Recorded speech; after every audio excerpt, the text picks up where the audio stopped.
Suspense سے بھرپور ایک پراسرار کہانی، عالمی قاتلوں کی ایک ایسی تنظیم جو پیسوں کے لیے اپنے ممبران کی ماں کو بھی قتل کر دیتے تھے۔ Death warrant. ایک بڑے سے بیضوی ہال میں ایک بہت بڑی شیشے کی بنی بیضوی شکل کی ٹیبل کے ارد گرد اس وقت 12 افراد بیٹھے ایک دوسرے کو اس طرح گھور رہے تھے جیسے ہر کسی نے ایک دوسرے سے قرضہ لے رکھا ہو۔ یہ سب ڈیتھ وارنٹ تنظیم کے افراد تھے جو پیشہ ور قاتلوں کی ٹیم سے تعلق رکھتے تھے۔ یہ سب ایک کڑے امتحان اور مشکل ترین طریقوں سے منتخب ہو کر اس گروہ میں شامل ہوئے تھے۔ ان سب کی شفافیت اور بے حسی کا اندازہ آپ اس بات سے بخوبی لگا سکتے ہیں کہ پیسے کی خاطر اگر ان میں سے کسی کو بھی کسی کی ماں کے قتل کی سپاری دی جاتی تو وہ اسے بھی قتل کرنے سے نہ ہچکچاتے۔ ان سب کے چہروں پر خنجروں سے بنی ہوئی آڑی ترچھی لکیریں ان کے بدمعاش ہونے کا منہ بولتا ثبوت تھیں، ورنہ ایک اچھا بھلا شخص لاکھوں روپے لے کر بھی اپنے خوبصورت چہرے کو داغدار نہیں ہونے دیتا۔ یہ سب چونکہ جرائم کی دنیا کے باشندے تھے، اس لیے اس طرح کے نشانات تو ان کے لیے بدمعاشی اور غنڈہ گردی کے سرٹیفکیٹس کی حیثیت رکھتے تھے۔ دیوار پر لگے وال کلاک پر اس وقت رات کے 2 بج رہے تھے۔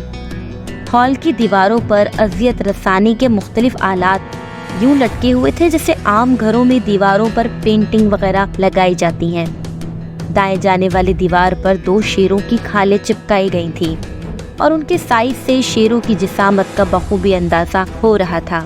سردیوں کے دن تھے، اس لیے ہال میں گرمی کا احساس نہ تھا۔ دیواروں کی اونچائی پر کہیں کہیں بڑے بڑے روشن دان بھی نمایاں تھے جن میں لگی جالیاں صاف دکھائی دے رہی تھیں۔ شاید ان میں سے ہوا کا گزر ہونے کی وجہ سے ہال میں گھٹن کا احساس کم تھا۔ کافی دیر تک یوں ہی بیٹھے رہنے کے بعد اچانک جیسے ان کے جسموں نے حرکت کی اور چونک کر بائیں جانب کی دیوار کو تکنے لگے۔ ان سب کے چہرے خوف سے لرزنے لگے تھے، یوں لگتا تھا جیسے انہوں نے اپنے سامنے موت کو برآمد ہوتے دیکھ لیا ہو۔ اور پھر اچانک شہر میں کافی دنوں سے بڑی ہراسمگی پھیلی ہوئی تھی۔ یکے بعد دیگرے کچھ دنوں سے بڑے بڑے ساہوکار، فیکٹری مالکان اور کچھ معصوم افراد کا قتل ہو رہا تھا۔ ایسا کیوں تھا یہ کوئی نہیں جانتا تھا، اور کون کروا رہا تھا یہ بھی کسی کو نہیں معلوم تھا۔ پولیس نے پوری کوشش کر لی تھی لیکن ابھی تک ایک چھوٹا سا سراغ بھی ان کے ہاتھ نہیں لگا تھا۔ قتل ہونے والے افراد شہر کے باہر یا شہر میں ہی کسی ویران یا کم آبادی والے علاقوں میں مردہ حالت میں پائے جاتے تھے۔ سب سے خوفناک اور دل دہلا دینے والی بات یہ تھی کہ ان کے چہروں کو کسی آلے سے بری طرح مسخ کر دیا جاتا تھا اور اکثر کے تو جسم کے پارٹس تک کاٹ کر ان کے ساتھ ہی جوڑ کر رکھ دیے جاتے تھے۔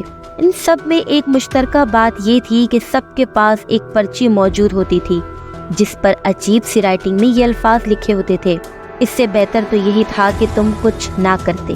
بڑے عجیب و غریب الفاظ میں یہ عبارت تھی جو پڑھنے والوں کو ورطۂ حیرت میں ڈال دیتی تھی۔ بھلا اس جملے کا کیا مطلب تھا؟ پہلے تو پولیس نے یہی اندازہ لگایا کہ شاید یہ اس کی کاروباری حریف نے حسد کی وجہ سے اس کے ساتھ کیا ہو، لیکن پھر انہیں یہ خیال جھٹلانا پڑتا کیونکہ ان میں سے بہت سے بے ضرر بھی مارے گئے تھے۔ پولیس نے شہر بھر میں مختلف جگہوں پر یعنی ہوٹلوں، بس اڈوں، ریلوے اسٹیشن اور بازاروں میں اپنے جاسوس پھیلا رکھے تھے تاکہ کہیں سے بھی کوئی سن بن مل سکے، لیکن تاحال ابھی تک وہ ناکامی کا منہ ہی دیکھ پائے تھے۔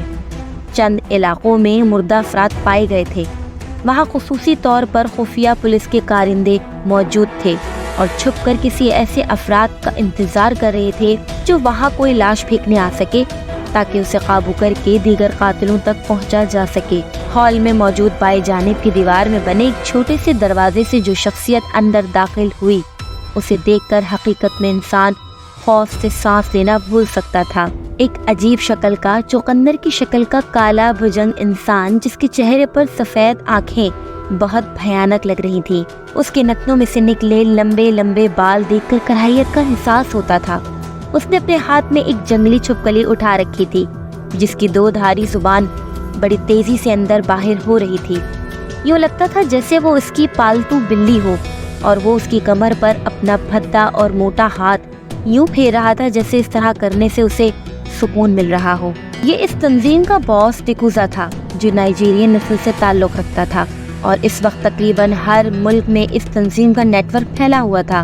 بچپن میں ڈیکوزا کو اس کا باپ بہت مارتا پیٹتا تھا، اس لیے اس نے بھی قسم کھائی تھی کہ بڑا ہوتے ہی سب سے پہلے اپنے باپ کو قتل کرے گا، اور پھر ہوش سنبھالتے ہی اس نے سب سے پہلے ایک بڑی چھری سے اپنے باپ کا گلا کاٹا تھا، جس کے نتیجے میں اس کی ماں نے اسے گھر سے نکال دیا تھا۔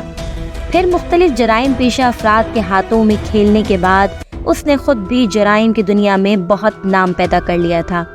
پھر اس نے اپنی سفاکانہ طبیعت کو جلا بخشنے کے لیے خونی افراد پر مشتمل ٹیم بنانے کا فیصلہ کیا، جس کے نتیجے میں وہ 12 افراد پر مشتمل ایک تنظیم بنا چکا تھا جس کا نام تھا ڈیتھ وارنٹ، جو پیسوں کے لیے کسی کو بھی پل بھر میں موت کے گھاٹ اتار سکتی تھی۔ آج بھی انہیں ایک بہت بڑی فیکٹری کے مالک کے قتل کا کام سونپا گیا تھا، جس کے عوض انہیں 10 کروڑ کی رقم ادا کی گئی تھی۔ یہ رقم اس فیکٹری کے مالک کے ایک دیرینہ دوست نے دی تھی۔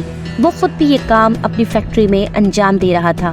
چونکہ دونوں کی فیکٹریوں میں ایک ہی جیسا مال تیار ہو رہا تھا، اسی لیے کاروباری رقابت کی وجہ سے اس کے قتل کا منصوبہ بنایا گیا تھا، اور اس سلسلے میں اس تنظیم سے رابطہ کیا گیا تھا۔ ہنگامی کال کی وجہ سے ہی وہ رات کے 2 بجے کے وقت اس ہال میں موجود تھے۔ ڈیکوزا کے اندر آتے ہی وہ سب چوکنے ہو کر بیٹھ گئے۔ ڈیکوزا ٹیبل کے سامنے رکھی ایک بڑی سی کرسی پر براجمان ہو گیا، اور اس نے ہاتھ میں پکڑی بڑی سی چھپکلی کو اپنے سامنے فرش پر چھوڑ دیا، اور پھر کہیں سے ایک بونا جس کے چہرے پر سفید داڑھی لٹک رہی تھی، ہاتھ میں ایک سفید پیالہ اٹھائے ہال میں داخل ہوا، اور تیزی سے چلتا ہوا چھپکلی کے نزدیک آن رکا اور پیالہ اس کے سامنے رکھ دیا۔ پیالے میں نہ جانے کس جانور یا انسان کا خون تھا جو لبالب بھرا ہوا تھا۔ پیالہ دیکھتے ہی چھپکلی تیزی سے لہراتی ہوئی اس کی نزدیک گئی، اور لپ لپ پیالے میں موجود خون اپنی 2 دھاری زبان سے چاٹنے لگی۔ غالباً یہ اس کی خوراک ہوگی۔ سمجھ سے باہر تھا کہ اتنا منحوس جانور اپنے شوق کی خاطر پالنا کہاں کی عقل مندی تھی۔